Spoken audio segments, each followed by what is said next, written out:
There are two processes. Vedanta कहता है कि हम सब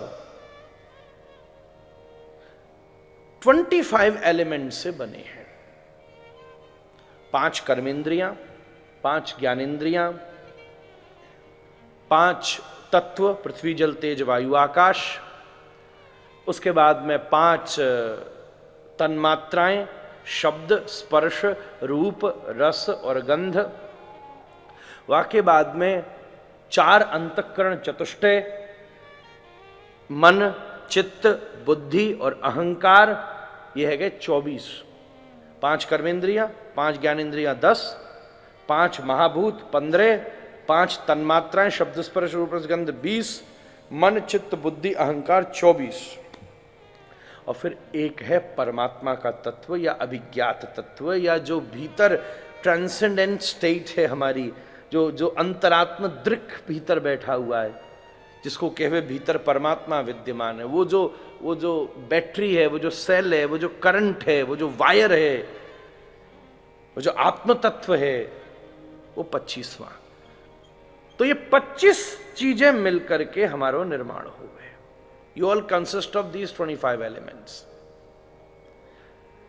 ज्ञान की परंपरा यह कहती है कि धीरे धीरे ज्ञान ही स्नेह व विविघ्न मोह, ज्ञान असी की तरह है। जैसे फ्रूट को काटा जाता है और अलग अलग कर दिया जाता है, ऐसे एक काम करो, एक एक करके अपनी इस एक एक एलिमेंट को अवरुद्ध करो, निरोध करो, कंट्रोल करो। पतंजलि कहते हैं अथ योगानुशासनम, योग का अर्थ है अनुशासन रखना अपने ऊपर। तो सबसे पहले शुरुआत होती है कि पामन को बांध के एक आसन के ऊपर बैठो। धीरे धीरे कर्मेंद्रियां बंधती हैं, फिर आंख आदि बंद करी, मुंह बंद किया, कान बंद किए, ज्ञानेंद्रियां बंधती हैं। फिर धीरे धीरे शब्द स्पर्श रूप रस गंध को व्यक्ति बांधने की कोशिश करता है। फिर उसके बाद, बहुत ध्यान से समझिएगा, फिर उसके बाद धीरे धीरे व्याप्त होने लगता है, वो पृथ्वी की तरह व्याप्त होता है। फिर पृथ्वी जैसे गुण उसमें आ जाते हैं। फिर वो जल जैसा पवित्र होने लगता है। फिर ना वो किसी पृथ्वी में फंसता है, साधु चलता भला सभी भूमि गोपाल की। फिर वो किसी जगह में नहीं फंसता, फिर वो किसी जल में नहीं फंसता, फिर वो किसी स्थान के तेज में नहीं फंसता। तो पृथ्वी जल तेज वायु और आकाश, इन 5 वस्तुओं से मुक्त हो जाता है। पृथ्वी की सहिष्णुता उसमें आ जाती है।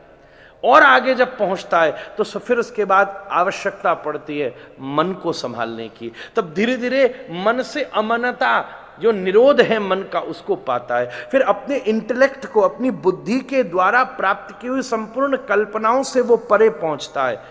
उसके बाद अपने अहंकार अस्तित्व से मुक्त होता है कि मैं शव नहीं हूं, मेरा स्वरूप शिव है, मेरा स्वरूप ये है। अपने अहंकार को और भी तीक्ष्ण सूक्ष्म ले जाता है, और फिर उसके बाद अपने चित्त की स्थिति पर पहुंचता है। और जब वो चित्त से भी मुक्त हो जाता है, तब निर्विकल्प समाधि में होता है।